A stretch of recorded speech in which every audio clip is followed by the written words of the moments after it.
Shalom jemaat yang kekasih di dalam Tuhan Yesus Kristus, kita bersyukur kepada Tuhan karena pada pagi hari ini Tuhan boleh melawat kita dengan kebenaran firman Tuhan.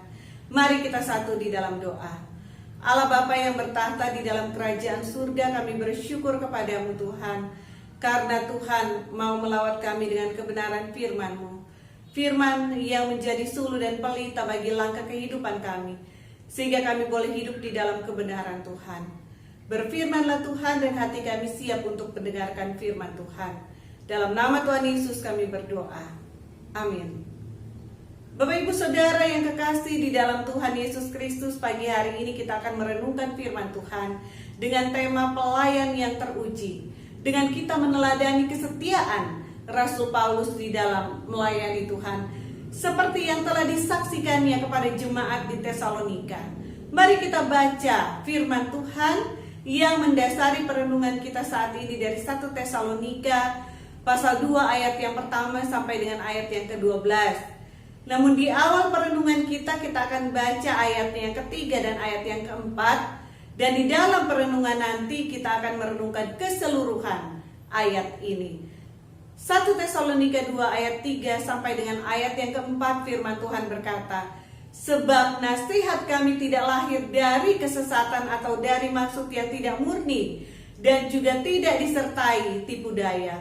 Sebaliknya, karena Allah telah menganggap kami layak untuk mempercayakan Injil kepada kami, karena itulah kami berbicara bukan untuk menyukakan manusia, melainkan untuk menyukakan Allah yang menguji hati kita. Demikianlah firman Tuhan. Yang berbahagia ialah mereka yang mendengarkan firman Tuhan serta melakukannya di dalam kehidupannya. Haleluya. Jemaat yang dikasihi oleh Tuhan Yesus Kristus, setiap orang percaya, ketika ia percaya kepada Tuhan Yesus, maka kepadanya diberikan karunia agar ia dapat melayani Tuhan, dan dengan pelayanannya itu imannya bertumbuh. Semakin hari ia semakin serupa dengan Kristus. Ada orang yang diberikan karunia untuk mengerjakan hal-hal yang besar, namun ada orang yang diberikan karunia untuk mengerjakan hal-hal yang sederhana di dalam pelayanan. Apapun karunia yang dianugerahkan Tuhan kepada kita sesuai dengan kehendaknya, itulah yang pas bagi pertumbuhan iman kita, yang membuat kita dapat bertumbuh secara maksimal. Jadi setiap orang percaya adalah pelayan Tuhan sesuai dengan talenta, bakat, serta karunia Allah yang Allah berikan kepadanya. Dan ia ditempatkan Tuhan di suatu ladang pelayanan yang pas baginya untuk menjadi berkat dan kesaksian yang mempermuliakan Tuhan kita, Yesus Kristus. Bapak Ibu Saudara, berikut ini ada 3 hal yang akan kita renungkan dari keteladanan pelayanan hidup Rasul Paulus yang memiliki kehidupan pelayanan yang teruji. Bagaimana ia menyaksikan kepada jemaat di Tesalonika yang saat itu mengalami tantangan iman yang berat. Di sisi lain, jemaat Tesalonika harus berjuang dalam pertumbuhan imannya agar hidupnya sepadan dengan Injil Kristus. Namun di sisi lain, mereka menghadapi penganiayaan dan ancaman karena Injil Tuhan. Dan kesaksian Rasul Paulus dalam hal kesetiaan melayani Tuhan telah memotivasi dan menguatkan jemaat Tesalonika dalam perjuangan iman mereka. Kita akan mengambil berkat-berkat rohani dari perenungan ini untuk kita aplikasikan di dalam kehidupan pelayanan kita sehari-hari. Hal yang pertama adalah Paulus rela menderita dalam mengabarkan Injil. Kita akan baca dari 1 Tesalonika pasal 2 ayat yang pertama sampai dengan ayat yang kedua. Demikian firman Tuhan.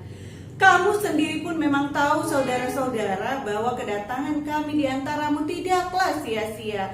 Tetapi sungguh pun kami sebelumnya, seperti kamu tahu, telah dianiaya dan dihina di Filipi.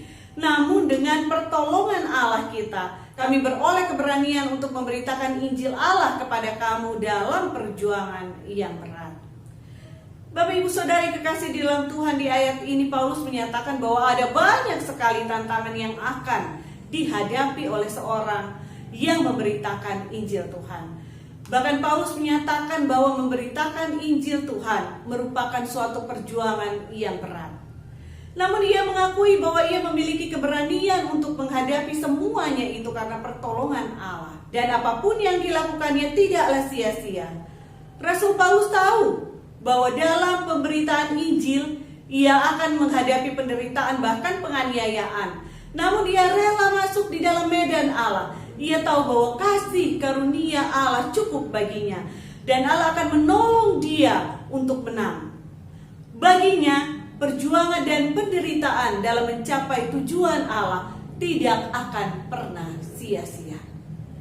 Kesaksian Rasul Paulus ini tentunya berlaku juga di dalam kehidupan umat Tuhan saat ini di dalam konteks kita, di mana ada banyak tantangan yang kita hadapi di dalam kita memberitakan Injil.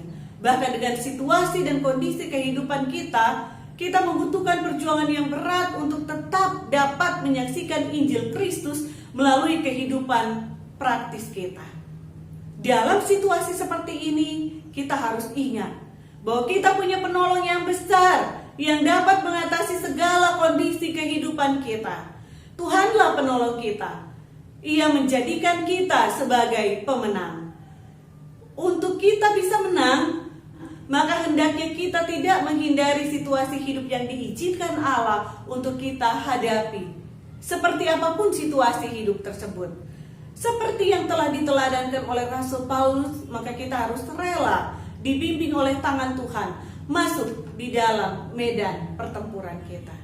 Kasih karunia Allah cukup bagi kita. Jika Tuhan yang memanggil kita untuk melayaninya melalui kondisi kehidupan kita, maka Ia berjanji akan senantiasa menolong kita untuk berhasil melewati setiap tantangan kehidupan kita. Ia akan memberikan karunia-karunia yang kita butuhkan di setiap musim kehidupan kita, sehingga kita dapat menghadapinya dan menjadi pemenang. Hal yang kedua yang akan kita renungkan pada pagi hari ini yaitu Rasul Paulus memiliki motivasi yang murni di dalam pelayanan. Kita bisa baca dari 1 Tesalonika 2 ayat 3 sampai dengan ayat yang ke-6, firman Tuhan berkata demikian. Sebab nasihat kami tidak lahir dari kesesatan atau dari maksud yang tidak murni dan juga tidak disertai tipu daya. Sebaliknya, karena Allah telah menganggap kami layak untuk mempercayakan Injil kepada kami, karena itulah kami berbicara, bukan untuk menyukakan manusia, melainkan untuk menyukakan Allah yang menguji hati kita. Karena kami tidak pernah bermulut manis, hal itu kamu ketahui, dan tidak pernah mempunyai maksud loba yang tersembunyi. Allah adalah saksi. Juga tidak pernah kami mencari pujian dari manusia, baik dari kamu maupun dari orang-orang lain, sekalipun kami dapat berbuat demikian sebagai Rasul Kristus. Bapak Ibu Saudara yang kekasih di dalam Tuhan Yesus Kristus, Paulus mengakui bahwa Allah adalah penolongnya dalam menghadapi berbagai tantangan pelayanannya. Namun di sisi lain Paulus juga menyatakan bahwa orang yang mau ditolong oleh Allah hendaknya memiliki motivasi hati yang murni di hadapan Allah, yang disaksikan melalui kehidupan dan pelayanannya. Di dalam suratnya, Paulus berani menyaksikan bahwa ia tidak memiliki motivasi hati untuk mencari keuntungan diri sendiri atau mengambil kesempatan untuk kepentingan diri sendiri melalui pelayanannya. Ia sungguh-sungguh mengikuti kehendak Tuhan. Baginya, pemberitaan Injil adalah suatu kepercayaan yang diberikan Allah kepadanya. Ia yang tadinya tidak layak di hadapan Allah karena dosanya, namun Allah yang telah memanggil serta menganggapnya layak untuk melayani Tuhan. Karena itu ia menjaga sikap, ia menjaga tutur kata serta motivasi hatinya. Karena ia tahu bahwa Allah lah yang menguji setiap kemurnian pelayanannya. Bapak Ibu Saudara yang kekasih di dalam Tuhan Yesus Kristus, sama seperti Paulus, tentunya kita memiliki pengakuan yang sama bahwa Allah adalah penolong yang setia dalam kita menghadapi tantangan-tantangan pelayanan, bahkan tantangan kehidupan kita. Namun Allah menghendaki agar kita memiliki motivasi yang murni di hadapan Tuhan. Pernahkah kita bertanya, mengapa Tuhan belum menolong saya? Mungkin kita perlu memperhatikan motivasi kita di dalam kita memperoleh apa yang kita inginkan. Terkadang bukannya Tuhan tidak mau menolong kita, tetapi jika apa yang kita harapkan hanya akan memperburuk kehidupan kita, membuat kita jatuh di dalam dosa atau merugikan kehidupan kita, pasti Tuhan akan melindungi kita dengan tidak membiarkan kita memiliki apa yang kita inginkan. Karena itu kita harus sungguh-sungguh mengerti rencana Tuhan di dalam kehidupan kita, sehingga motivasi kita senantiasa dimurnikan oleh Tuhan dan hanya untuk memuliakan nama Tuhan saja. Apapun yang kita lakukan, apapun yang kita harapkan, Tuhan pasti akan menolong kita jika kita punya motivasi hati yang murni di hadapan Allah. Kita bersyukur karena penebusan Tuhan Yesus Kristus sudah melayakkan kita di hadapan hadirat Allah. Kita dianugerahkan karunia dan penyertaan Roh Kudus yang menolong dalam pertumbuhan rohani kita. Siapakah kita sehingga Tuhan mau memanggil dan menjadikan kita pelayannya, bahkan mempercayakan pelayanan pemberitaan Injil melalui kehidupan kita? Belajar dari Rasul Paulus, kiranya kita juga menjaga sikap hidup kita, tutur kata kita, serta motivasi hati kita di hadapan Tuhan. Karena Allah lah yang menguji setiap kemurnian pelayanan kita. Hal yang ketiga yang mau kita renungkan saat ini dari kehidupan Rasul Paulus, yaitu Rasul Paulus mau membagi hidupnya dengan sesama saudara seiman. Landasan firman Tuhan yaitu dari 1 Tesalonika pasal 2 ayat 7 sampai dengan ayat yang ke-12, demikian firman Tuhan.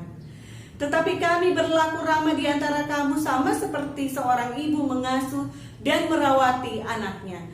Demikianlah kami dalam kasih sayang yang besar akan kamu, bukan saja rela membagi Injil Allah kepada kamu, tetapi juga hidup kami sendiri dengan kamu, karena kamu telah kami kasihi. Sebab kamu masih ingat saudara-saudara akan usaha dan jerih lelah kami, sementara kami bekerja siang malam, supaya jangan menjadi beban bagi siapapun juga di antara kamu. Kami memberitakan Injil Allah kepada kamu. Kamu adalah saksi, demikian juga Allah, betapa saleh, adil, dan tak bercacatnya kami berlaku di antara kamu yang percaya. Kamu tahu betapa kami seperti bapa terhadap anak-anaknya, telah menasihati kamu dan menguatkan hatimu seorang demi seorang, dan meminta dengan sangat supaya kamu hidup sesuai dengan kehendak Allah yang memanggil kamu ke dalam kerajaan dan kemuliaannya. Bapak Ibu Saudara yang kekasih di dalam Tuhan Yesus Kristus, jemaat Tesalonika adalah salah satu jemaat yang dirintis oleh Rasul Paulus dan timnya, yaitu bersama dengan Silas dan Timotius. Dalam pemberitaan Injil, Paulus melakukan berbagai pendekatan dengan jemaat. Salah satunya adalah beberapa waktu ia dengan tim pelayanan tinggal bersama dengan jemaat sebelum melanjutkan pelayanan pemberitaan Injil ke tempat yang lainnya. Saat itu mereka tinggal bersama. Dan saat itulah Paulus mengasuh, mengajar, serta membimbing jemaat tersebut. Tidak hanya sebatas itu, Paulus juga menunjukkan keteladanan hidup yang memuliakan Tuhan. Hidupnya dijadikannya sebagai berita Injil yang dapat disaksikan oleh semua orang yang ada di sekitarnya. Paulus tidak hanya membagikan ajaran dan nasihat, tetapi ia juga membagikan kehidupannya dengan jemaat dan mengajak jemaat untuk saling membagikan kehidupan mereka. Itulah prinsip dari suatu persekutuan. Bapak Ibu Saudara, Tuhan memanggil kita dan menempatkan orang percaya dalam suatu persekutuan. Contohnya kita Gereja Kristus Bandung sebagai wadah persekutuan kita di dalam Tuhan. Tuhan mengikat kita di dalam satu keluarga, Gereja Kristus Bandung.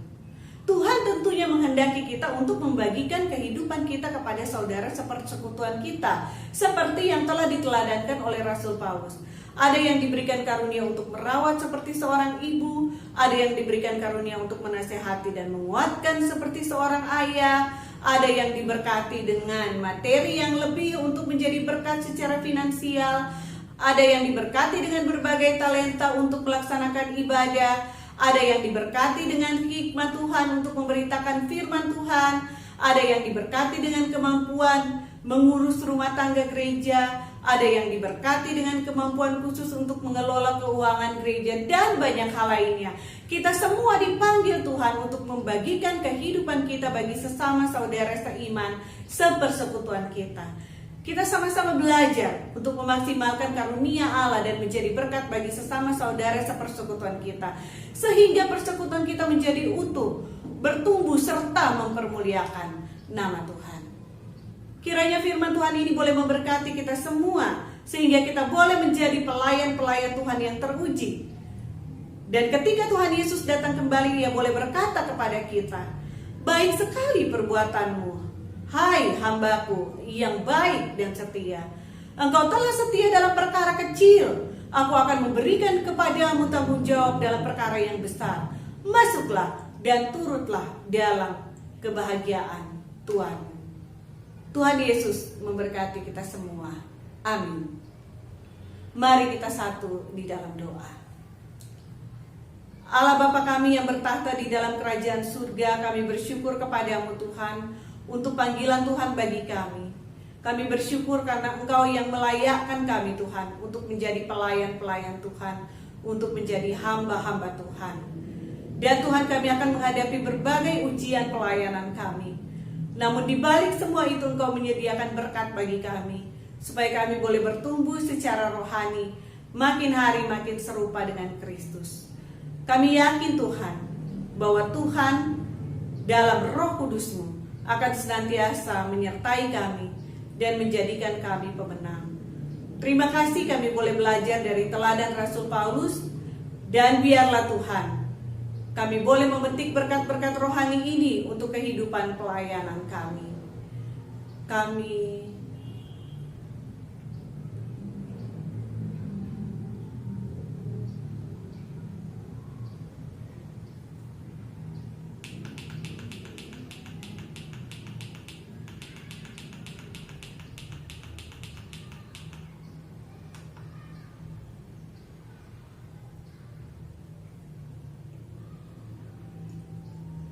Seperti Paulus, ajarkan kami Tuhan untuk tahan uji ketika kami harus